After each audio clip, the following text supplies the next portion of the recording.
धनंजय मुंडेंच्या राजीनाम्यावरून सत्ताधाऱ्यांना घेरण्याच्या तयारीत आहेत. मवियाच्या बैठकीमध्ये एकमत झालंय.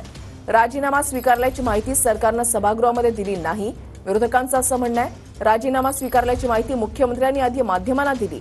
मुंडेंच्या राजीनामा स्वीकृतीबाबत सरकारनं विरोधकांना सांगणं गरजेचं होतं. या मुद्द्यावरून आता विरोधक आक्रमक झालेले आहेत. विरोधक आक्रमक होणार. बैठकीमध्ये नेमकं काय ठरलंय? धनंजय मुंडेंचा राजीनामा स्वीकारल्याची माहिती सरकारनं अद्याप सभागृहामध्ये दिली नाही. बैठकीमध्ये या संदर्भातली चर्चा झाली. सभागृहात या मुद्द्यावरून घेरण्याची रणनीती मवियाच्या बैठकीमध्ये झाल्याची माहिती आहे. मुख्यमंत्र्यांनी राजीनामा स्वीकारल्यानंतर माध्यमांना माहिती दिली. 48 तास उलटल्यानंतरही सभागृहामध्ये याबाबतची माहिती देण्यात आली नाही. संसदीय कामकाज मंत्र्यांनी सभागृहाला अवगत करणं गरजेचं होतं. यावर बैठकीमध्ये एकमत झालंय. विरोधकांनी पक्षाभिनिवेश बाजूला ठेवून एकत्रित हल्लाबोल करण्याच्या पक्षश्रेष्ठींच्या सूचना आहेत.